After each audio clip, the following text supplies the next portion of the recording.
Very strong. We have to remember that the same way he strengthens the Yetzer Hara is the way he strengthened Pharaoh, but he eliminated Pharaoh.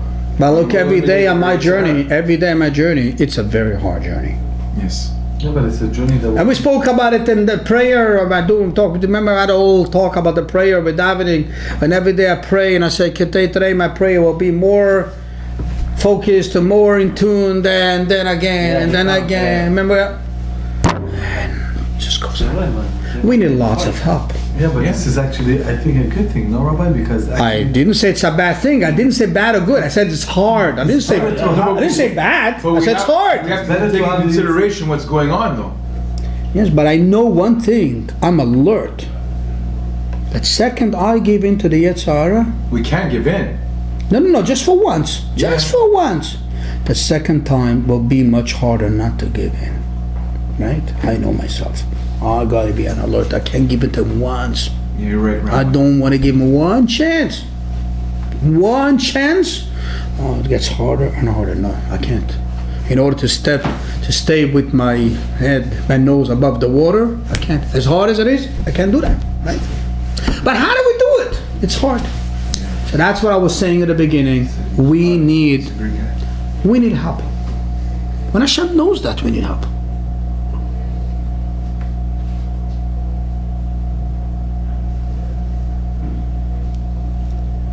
Also, we say, even those people that are already in the level that they conquered the Yetzer Hara, they're already only in the journey of doing good, they still need help also.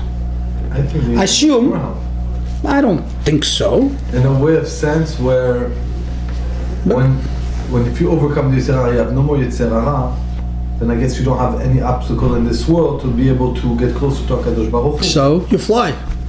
Why would you need help? It's doing amazing. Yeah, but that's a very high level. But that's a second level we're talking about. We should want to strive to, no? Yeah. The point I just want to bring out, the first point, the first type of people, this is us. This is the people, they only relate to Hashem from his back. We're not close yet to Hashem. And this is why we have all these obstacles. Because if we have a close relationship with Hashem, like a tzaddik has a relationship to Hashem, there's no obstacles because you see Hashem. You're with him. When you're with him, there's no obstacles. We, because we don't see Hashem, we're in the back. This is why we have obstacles. That's the point of the two garments. Starting to fit in a bit. That's the point of the two garments. There's the garment that Aaron is wearing at the front, and is the point that Aaron is wearing. The garment that Aaron is wearing at the front, that's facing God, because Aaron was the one standing right in front of God. Right? So he's the part of the garment that's on his breastplate on the front, and there's the other part of the garment we said that's in the back. That's where we're the garment in the back, right? We're facing the back of Aaron. That's the idea. But there's no stones in the back. The two stones were connected to the back. But not in the back. That's connected to the back. It's connected to the back. Now let's understand. Aaron, as being a leader of the Jews, he is there to help all Jews. That's what he's here for, as we said before. Our leader is not there to collect taxes. Our leader is there to help us. When he's got to help the Jews in the front, this higher level that are already connected to God, but he's got to help also the Jews in the back. That's the two garments. But please keep your mind strong, because it goes deeper and deeper and deeper. But to help the Jews of the front, as we said, it's not such a hard journey. They're already there. So the Aaron is good enough. To help the Jews in the back, we need a lot of help. Aaron is not good enough. Is not strong enough to help them. We also need Moshe Rabbeinu.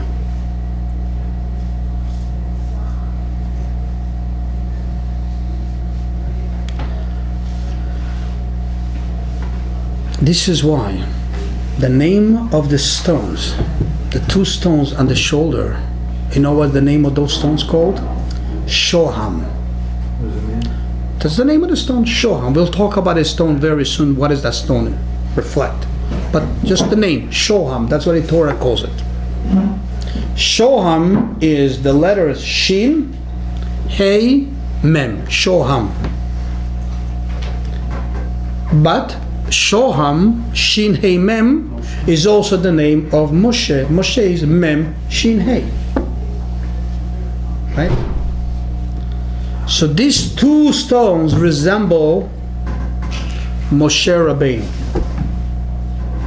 That to help the people in the back, it's not enough Aaron. We need also Moshe Rabbeinu to get involved.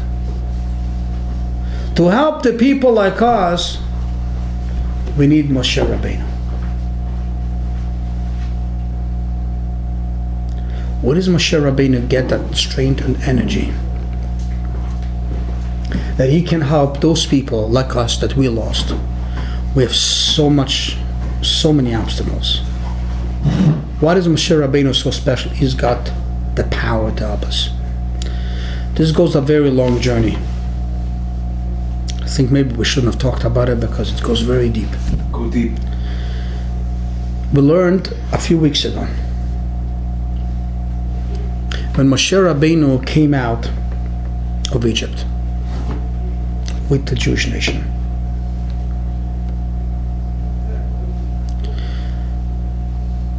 We learn that the Jews ran away from Egypt. That's what we learn. And the reason why they ran away from Egypt, because the Jews inside really they still like the Egypt style. So they literally had to run away from there because they were a little bit hooked on the Egyptian mentality, the Egyptian culture. And they literally had to leave, run. Moshe Rabbeinu knew very well when he's going out with the Jews from Egypt and the people he's dealing with, it's going to be a little challenge. Israel was then at a level. They were not yet strong. They were not yet in the second level, as we just said before. They were very, very much at the first level. And this is why, as we see, any little obstacle, they were complaining. Every time they were complaining. Because if you're not there yet, as soon as you have a bump, you can't handle it. Moshe Rabbeinu going out of Egypt, becoming the leader of the Jews. He says, how will I be able to help them? I will be able to take care of them. To be able to constantly overcome their bumps. If you read through last week's stories, a few weeks, the bumps is tremendous, non-stop. And Moshe Rabbeinu knows that. And he knows that he's the leader, he's got to help them out. How's he going to help them out? So we learned about it. That he takes out the bones of Joseph. That's what we learn. And we gave that explanation then. What was the idea of taking out the bones of Joseph? The bones of Joseph didn't mean bones, it meant the essence of Joseph. Because in Hebrew, atzamot means bones, and atzamot means essence. In other words, his character, his being. Moshe Rabbeinu knows that in order to succeed in helping the Jews, constantly overcoming their obstacles and serving Hashem. In other words, Jews like us, the first level of Jews that we spoke about before, he needs the help of Joseph. What is Joseph? Joseph is a person that is able to deal with obstacles. As we learned about him in the previous stories. It's amazing in that. Being in the mud and going on. He's the one, Moshe Rabbeinu says, he's the one that can help me help the Jews. So in other words, Moshe Rabbeinu also needed a guidance with him. Well, this was Joseph. That Joseph, he's the one that helped him. In other words, his essence, the power of Joseph helped him to lead the Jews in a way. Despite obstacles, we can go. Don't fail. Yes, there's problems. Yes, there's problems. Do it. Right? That's what we see through the story. And we spoke about it then. That the first major obstacle they had was what? Amalek. The Amalek. Joshua. You needed Joshua. And what do we learn? Who was the one that went to fight the Amalek? The Torah says, Anshei Moshe. The people of Moshe. Why? Amalek was another big obstacle for the Jews. So who is the one to help the Jews overcome that obstacle of Amalek? Again, you need Moshe. But who does Moshe send? Joshua. Why Joshua? Because Joshua comes from where? From Joseph. What about the Parasha after that? So, in other words, Moses, Joshua. Moses with the power of Joshua with the power of Yosef. Together, they're able to help the Jews in all obstacles. Let's go on. What about the Parasha after that? Yitro? He's a descendant of Joshua, of Joseph. Who? Yitro. Yitro, descendant of Yosef? Why not? It's not a possibility. Yitro is a non-Jewish guy. Doesn't matter. The two first sons of Joseph were to Hashem. Everything else would be to Joseph. But still, it wasn't. I mean, talking technically, it was not. It's a possibility that Joseph had other children.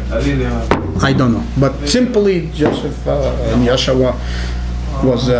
Joseph and Yitro were two different roots, because we have Elazar comes from his mother. He came from Jethro. From his father, he came from Joseph. It says. But let's just finish my thought for a second. Sorry, Rabbi. You're going way off. Yeah, but I got a theory about it. What do we see, bottom line, from that old story? It's Joseph. That who does Moshe take as a pillar for him to help out Jews like us from the back, those that have to overcome obstacles all the time? He takes the power of whom? Of Joseph. And with the power of Joseph, Moshe is able to help us out to succeed in our journey, to constantly overcome the obstacles and to go on. And that's what we said. What did we explain before? What did we explain before? What is the idea of Moshe? That was the two rocks, right? Shoham, name of the rocks, is Moshe, right? But it goes on.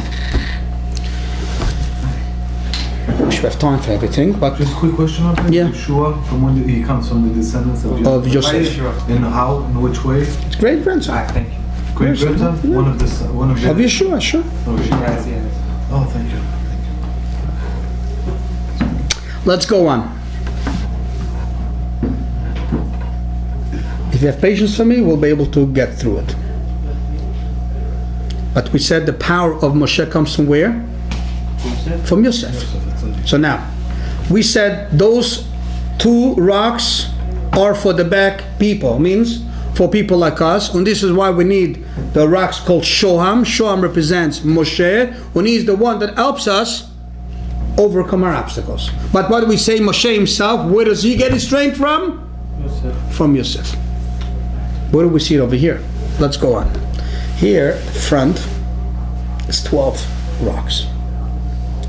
Every rock has another name. Odem, Pidida, Baveket.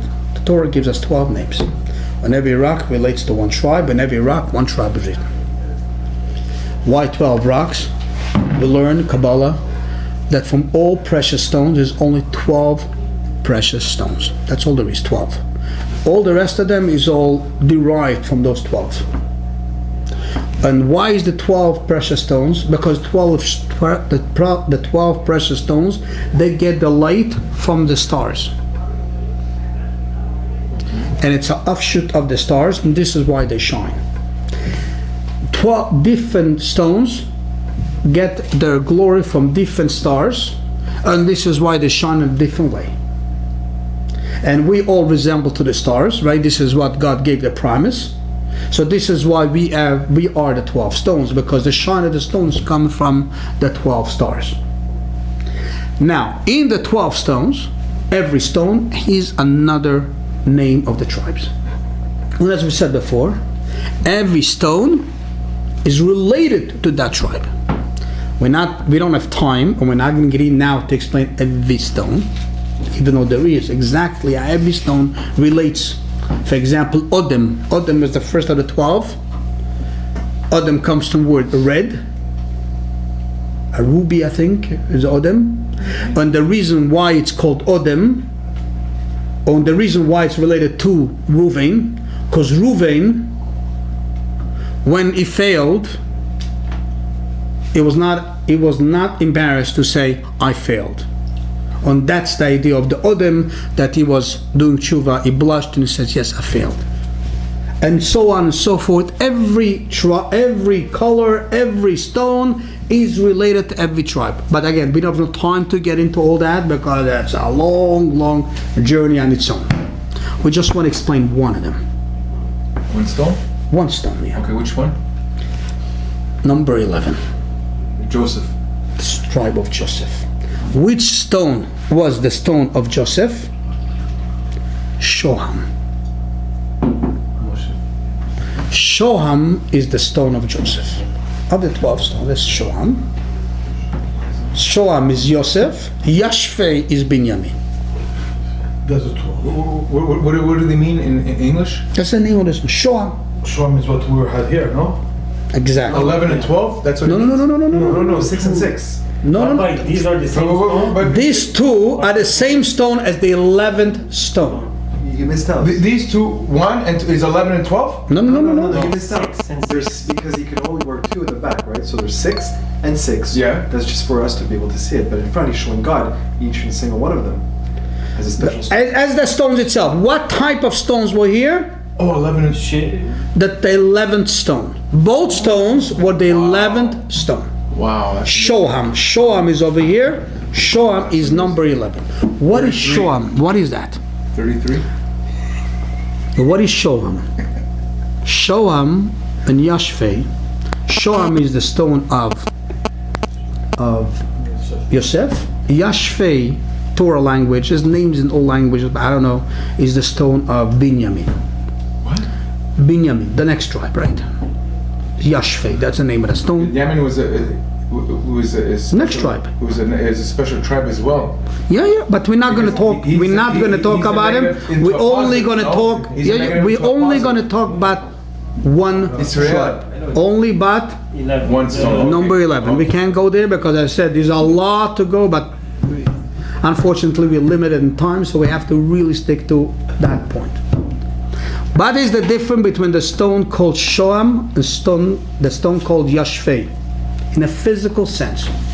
Shoham, that stone, wherever you put it, it literally gives a light.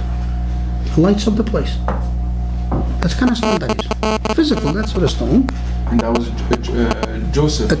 Like Joseph was the light. we'll learn about Noah, that he put a precious stone in order to be light.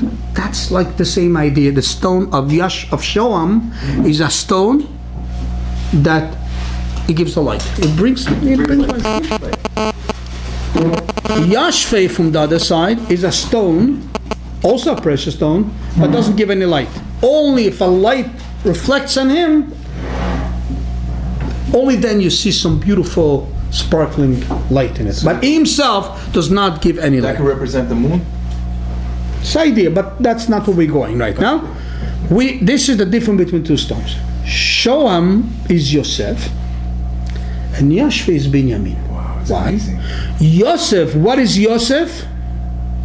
Yosef is a stone that not only reflects a light, like the other stone, it gives a light. Doesn't reflect, it gives. It gives its own light. It's got its own light. And again, it's all powerful, related very powerful. to the stars. The star that relates to this stone is a star that gives light. Right. Usually the stars that give, the star doesn't really have light, it only reflects light. So that's why the precious stone also only reflect light, eh? But there is, I guess, some, when it says the hidden stars, we don't see those stars, a very, very deep idea. But that's, those stars that relate to Shoam, relate in a way that the Shoam literally shines a light. You put it in a dark place, it's going to shine a light.